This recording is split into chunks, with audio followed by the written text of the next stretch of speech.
Dans sa lettre de Pierre 1, 16, 19, Pierre affirme ce fait de la transfiguration. Il prend position contre ce qu'il appelle des fables astucieusement conçues, des récits habilement concoctés. Il déclare l'encontre de tout ce qui est simplement fictif ou imaginaire. C'est un fait. Nous étions avec lui, nous avons vu, nous avons entendu. Et il dit cela a été abondamment confirmé. La parole prophétique a été confirmée, faisant probablement référence à ce qu'il disait dans le passage que nous lisons dans sa première lettre. Tous les prophètes faisaient allusion à cette souffrance et à cette gloire qui se rencontrerait sur le mont de la transfiguration quand Moïse et Élie s'entretiendraient avec lui de la croix de son exode, qu'il accomplirait à Jérusalem. La souffrance et la gloire se rencontraient là sur cette montagne. Pierre dit que tous les prophètes indiquaient cela et cherchaient à connaître avec soin quelle sorte de temps ce serait quand ils prophétisaient les souffrances et la gloire. Il dit que les prophètes le cherchaient diligemment.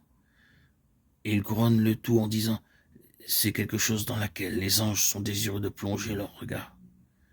Et il ajoute « nous l'avons saisi, nous l'avons vu s'accomplir. Nous étions sur le mont, nous l'avons vu agir.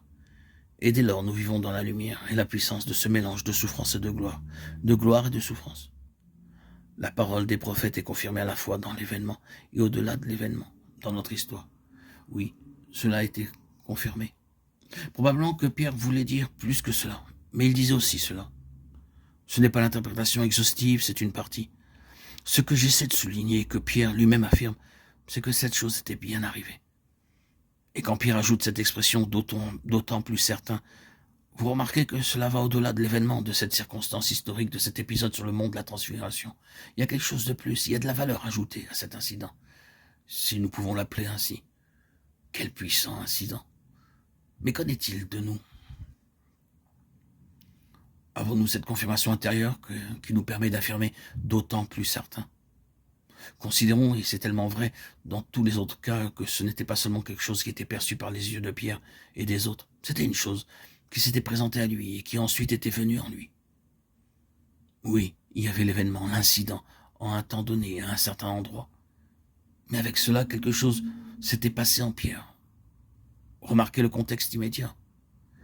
Pierre parle ici de son départ, car je sais que je quitterai ce tabernacle subitement, ainsi que notre Seigneur Jésus-Christ me l'a fait connaître. Mais j'aurai soin qu'après mon départ, vous puissiez toujours vous souvenir de ces choses.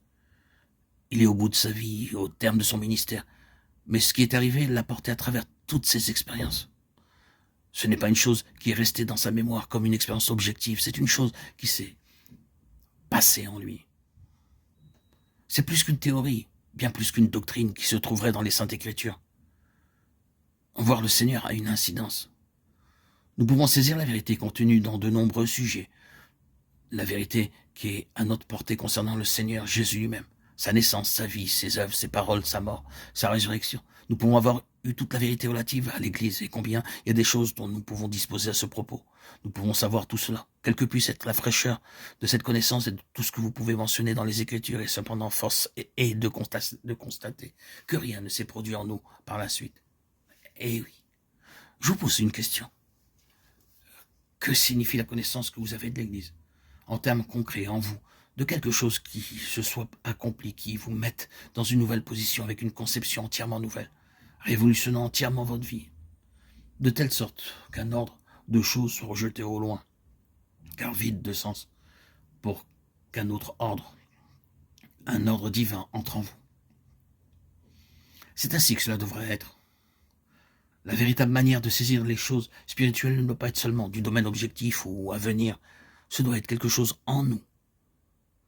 Il en était ainsi avec Pierre. Et nous pouvons le remarquer dans sa vie, par la suite.